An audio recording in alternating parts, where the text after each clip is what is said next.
tout le monde. Alors aujourd'hui on se retrouve pour un petit tag. Un petit tag, c'est vrai que j'en fais pas souvent. C'est pas que j'aime pas ça, mais c'est un petit peu souvent le manque de temps. Donc là je réponds à un tag, donc montre-moi ton tarot. Alors c'est un tag qui a été lancé, je vais mettre mes petites lunettes, ça sera plus pratique pour vous dire le nom, que j'ai vu sur la chaîne d'Aurélia Kay. Et je crois que c'est Red Vixen 7 qui l'a lancé. Donc j'ai dit que c'était un tag qui n'était pas trop long à tourner, donc je dis je vais en profiter. Donc on commence tout de suite par les premières questions. Il n'y en a pas beaucoup, il n'y en a que 10. Alors, tout d'abord, ton premier tarot. Alors, mon premier tarot, en fin de compte, il y en a deux, mais je vais vous expliquer pourquoi. Le premier que j'ai acheté, c'est celui-ci. Alors, vous voyez qu'il est dans un piteux état, la boîte. Alors, c'est un tarot de Marseille qui date de 1981, que j'avais acheté aux éditions Grimaud. Voilà, le petit livret. Alors, vous allez voir que les cartes majeures sont très abîmées, alors que les cartes mineures le sont un petit peu moins. Parce que c'est vrai qu'au début que j'apprenais le tarot, je m'occupais plutôt des majeurs que des mineurs. Alors, pourquoi je vous présente... Alors, je vais vous montrer quelques... C'est un classique, hein, c'est à Marseille assez classique.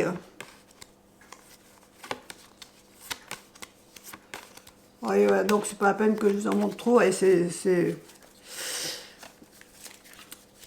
Donc, pourquoi je vous montre deux tarots? Le deuxième, c'est celui-ci.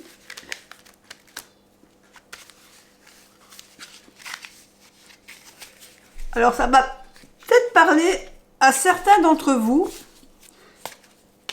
qui sont un peu dans ma gamme d'âge, je dirais. Parce que c'est à l'époque, j'étais jeune fille, donc, et je voulais me lancer. Moi, quand j'ai commencé à tirer les cartes, j'ai tiré les cartes avec les 32 cartes.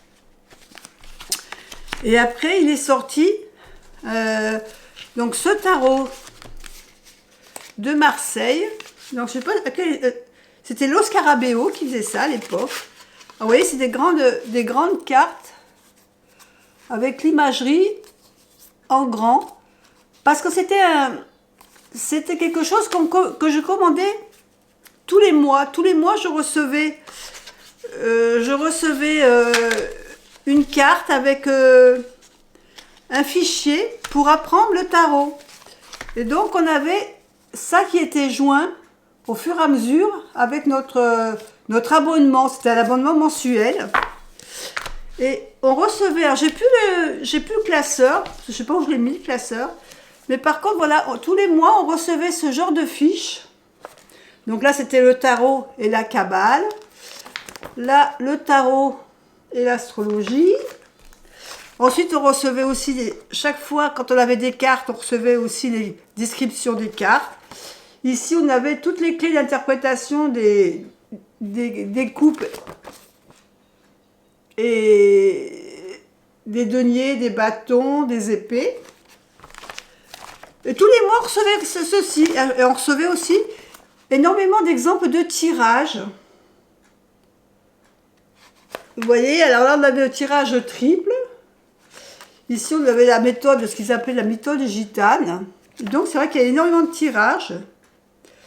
Il y en a des tirages où on se servait que des majeurs et d'autres où on se servait que des mineurs, et après on se servait de tout. Et donc tous les mois on recevait ce genre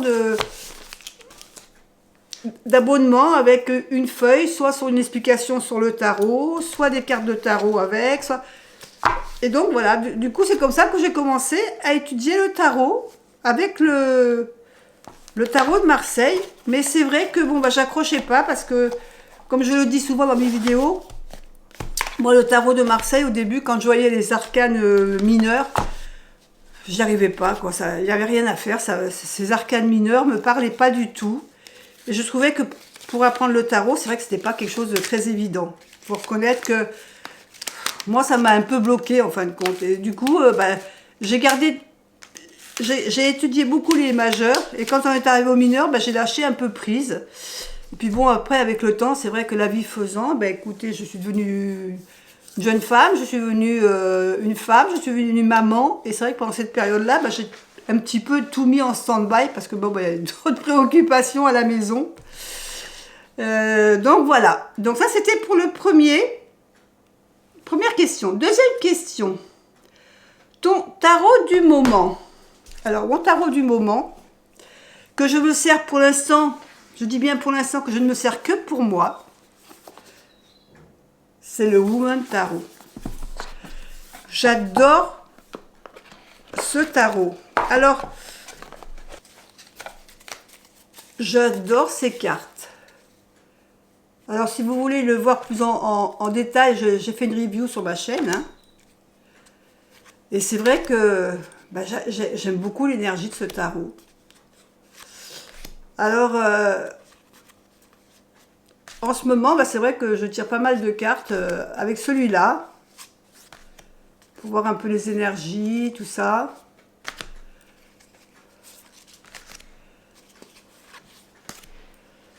Voilà.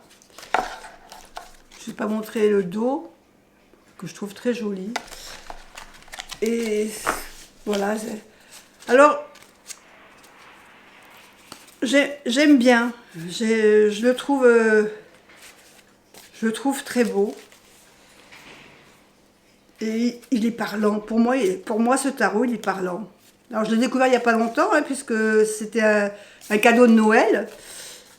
Mais franchement, j'adore. Alors, je ne sais pas s'il va surpasser encore le Light Seer ou le Indie Tarot. Parce que j'arrive pas à le comparer avec ces deux jeux que j'aime beaucoup. Parce qu'il n'a pas la même énergie. Voilà. Autant le Light Seer et le Indie Tarot, je m'en sers pour tout le monde. Si je dois faire le tirage. Celui-là, je le garde vraiment que pour moi. Donc c'était la deuxième question. Maintenant, la troisième question. Ton tarot noir et blanc. Ça va être vite fait parce que j'en ai pas. Tout simplement parce que je ne suis pas attirée par le noir et blanc. J'en ai eu une fois je ne me rappelle même plus comment il s'appelle, qui était un peu sépia. Que j'aimais beaucoup les images, j'aimais bien les dessins, mais j'arrive pas à tirer avec. Il me faut de la couleur, moi j'ai besoin de couleur. Donc du tarot noir et blanc, voilà, la question est vite faite, j'en ai pas. Quatrième question, ton tarot Witchy. Alors mon tarot Witchy, j'en ai plusieurs évidemment. Et au niveau imagerie, alors il y avait le tarot de la sorcière bien sûr, hein, mais celui que j'ai choisi de vous montrer c'est celui-là. Le Wizard Tarot. Alors il est sorti en français, mais moi je l'avais déjà acheté bien avant qu'il sorte. Donc avec le guidebook. Et le guidebook tout en couleur avec les cartes. Alors c'est vrai que bon, en anglais évidemment, c'est dommage. Par contre c'est un livre qui, vous savez, avec les pages qui sont collées. Donc il faut faire attention parce que ça a tendance à se décoller vite. Et les cartes. Voilà, le dos des cartes. Avec ce dragon, je trouve trop beau. Et les cartes. Pareil, si vous voulez voir un peu plus sur celui-là, vous avez des... Mais j'aime bien, voilà, parce que il y a les sorcières dedans aussi, évidemment. Il y a les sorcières, les sorciers. Et j'aime bien les gravures. En fin de compte, je me rends compte que j'aime beaucoup les jeux qui ont des imageries assez réalistes. Avec le temps, j'ai remarqué que c'est ceux-là que je me sers le plus. C'est vrai que le tarot de sorcière, je l'aime bien, j'aime beaucoup. J'aime bien ce tarot, j'arrive pas à le vendre. J'ai le tarot et j'ai l'oracle, mais je m'en sers pas autant. Je sais que mes filles, elles l'aiment beaucoup, l'autre tarot de sorcière, mais voilà, moi, je préfère ce genre d'imagerie. Donc, on continue les questions. Ton tarot enfant intérieur. Alors, mon tarot enfant intérieur, eh ben, j'ai sorti le Sakura Spring. Bah, tout simplement parce que c'est... Alors déjà, j'adore le dos, le rose comme ça. Donc c'est vrai que c'est presque un tarot... Ah, pardon, je fais bouger la table. C'est presque un tarot que j'aurais pu mettre dans une autre catégorie qu'après.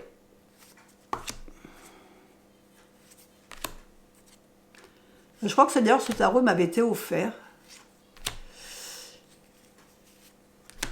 Et voilà, ça c'est le côté dessin un peu kawaii, enfantin. Et voilà, si j'avais envie de sortir un tarot pour m'amuser, pour me faire plaisir, pour rigoler, bah, je vais sortir celui-là. Parce que voilà, pour moi c'est vraiment le petit tarot rigolo, quoi. Puis en plus il est aux couleurs asiatiques que j'aime bien, donc évidemment.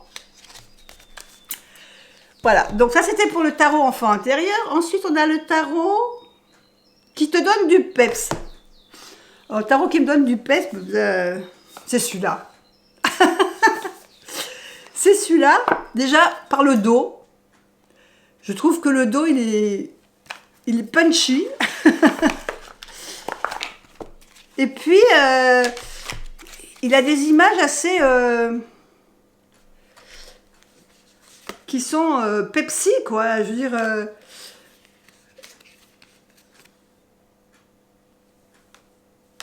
Alors, je suis en train de mettre toutes mes cartes à l'envers.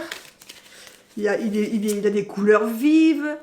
Il est vraiment... il y a beaucoup d'énergie. Ça pète, quoi, dans ce jeu. Hein. Bon, je sais que vous le connaissez tous. Qu'est-ce que je pourrais vous montrer d'autre comme carte celle-ci. Voilà, je ne vais pas vous montrer tout le jeu parce que je pense que vous le connaissez tous, le Indie Tarot. Et c'est vrai que il a cette énergie que, voilà, qui peps, même si on n'a pas trop le moral, et ben on va sortir ce tarot, hein, parce que franchement, voilà, et en plus, je trouve que les dessins sont très sympas. Il y a le diable. Donc, la tour. Il est en train de péter un câble, là. Voilà, donc voilà. Donc, celui qui me donne du peps, le Indie Tarot, je trouve que, voilà, il a une énergie assez... Voilà, donc ça c'était celui qui donne du peps. Ton tarot conte de fées. Alors tarot conte de fées, j'avais des tarots de fées que je n'ai pas gardé parce que c'était des imageries un peu trop classiques, que j'aimais. Enfin, j'aimais pas ce style d'imagerie de fées. Après, il y en a un que j'aurais bien aimé avoir, c'était le tarot des contes de fées d'Isa Hunt, qu'on trouve plus, ou alors à des prix inabordables. C'est des trucs à 300, 400, enfin, c'est de la folie. Moi, il est hors de question que je mette autant d'argent dans un tarot. Déjà, ça m'est arrivé d'acheter des tarots, quand on achète un peu des tarots directement à celui qui l'a créé, ce sont déjà des tarots qui ne sont pas donnés. Mais là, je trouve que c'est aberrant, quoi. Alors, je sais qu'il est sorti, il a été réédité, le tarot des contes de fées. Mais moi, je voulais avec le livret en français. Et celui-là, il n'est pas réédité. Celui qui a été réédité, il est en anglais. Et ça ne m'intéresse pas. Parce que je n'ai pas envie de me casser la tête pendant 107 ans à traduire. Ça me prend la tête, des fois, de traduire les jeux. Donc, non, bah écoutez, tant pis. Je n'ai pas de tarot de conte de fées. Mais, en l'occurrence, je dirais que celui qui me fait un peu conte de fées, rêverie, tout ça, je dirais que c'est le tarot de la bienveillance.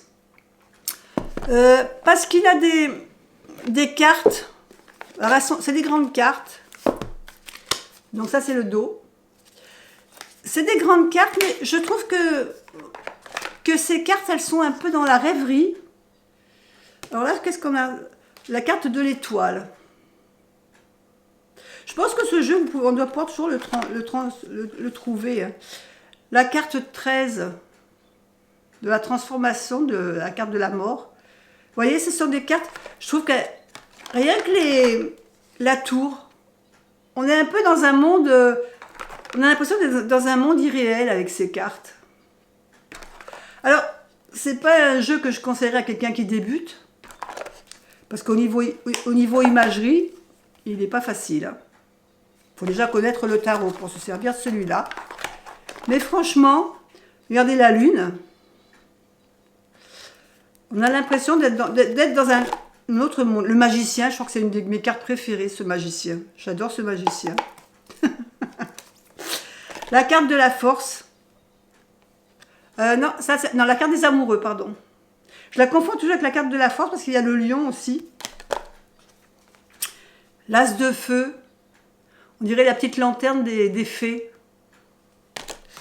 Le 3 de feu, regardez, il est quand même assez féerique ce jeu, je trouve, au niveau des images. Franchement, bon, je pense que vous devez le connaître parce que c'est quand même un jeu qui est pas récent. Hein, le roi de feu.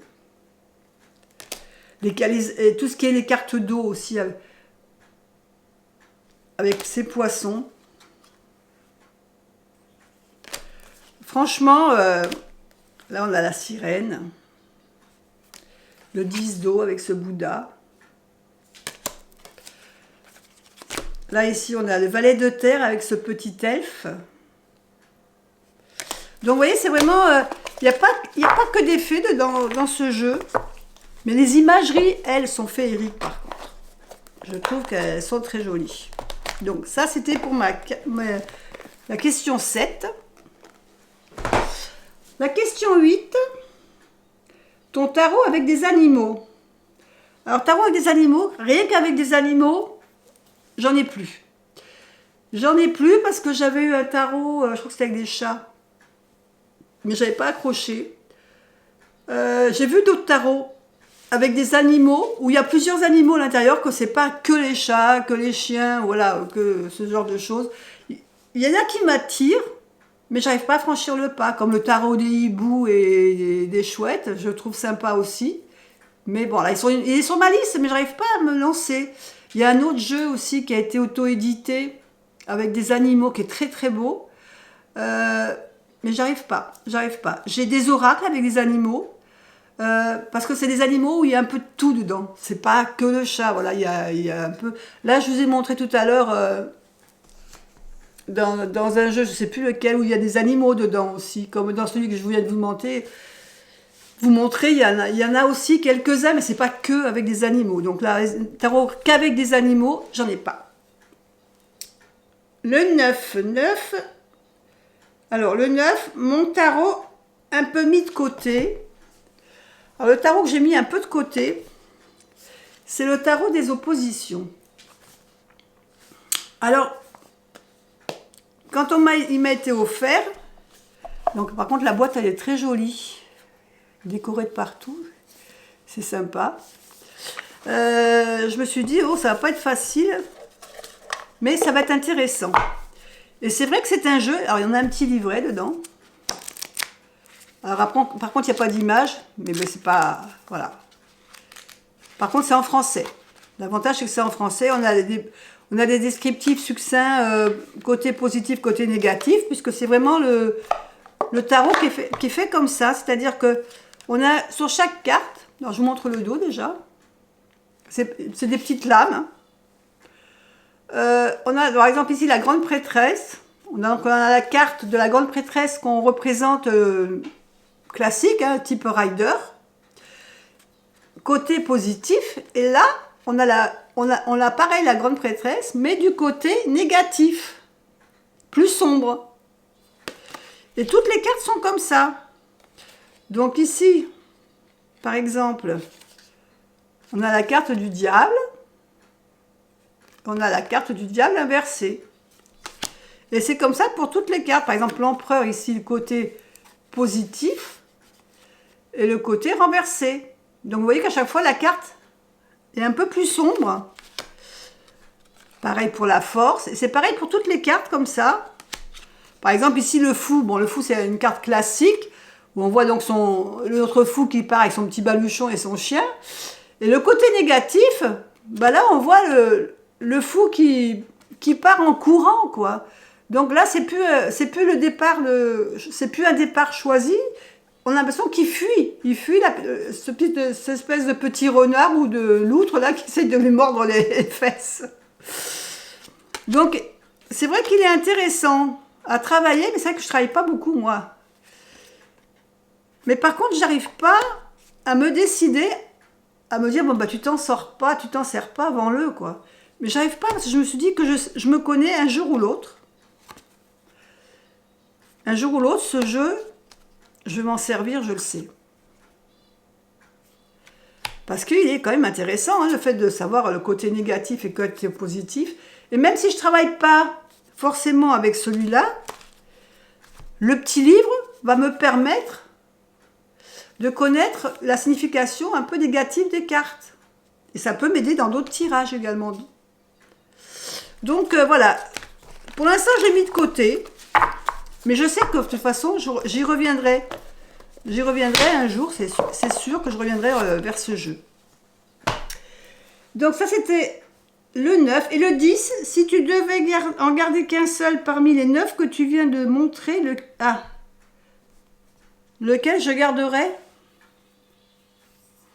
Aïe, aïe, aïe, c'est difficile. Difficile. Lequel je garderai? Donc, je vous rappelle ce que j'avais pris. J'avais pris le Woman. J'avais pris le Wizard. Donc, entre le Woman et le Wizard, je garde le Woman. Entre le Woman et le tarot de la bienveillance, je garde le Woman. Le tarot des oppositions, je le mets de côté parce que je sais que je ne le garderai pas. Le tarot de Marseille, non plus parce que je l'étudie de temps en temps, mais c'est pas quelque chose que j'apprécie le plus. Je préfère les riders. Entre le Indie Tarot et le Sakura, le Indie. Et donc, il me reste le Woman Tarot et le Indie. Alors là, c'est difficile parce que j'aime beaucoup les deux. Comme je vous dis, c'est deux énergies différentes. Ah, dur. Là, je ne sais pas. À l'heure actuelle, à aujourd'hui, je garderai le Woman Tarot. Mais, difficile, choix difficile. Donc, on va dire le Woman Tarot. Parce que c'est le jeu du moment en ce moment. Voilà, écoutez, je vais essayer de vous mettre en bas de description toutes les questions qui ont été choisies pour ce tag, si ça vous intéresse de le refaire. Je vous mettrai également ceux qui ont participé au tag que je connais aujourd'hui. Je essaierai de vous mettre les liens. En attendant, moi je vous fais des bisous et je vous dis à bientôt pour une autre vidéo. Bye bye.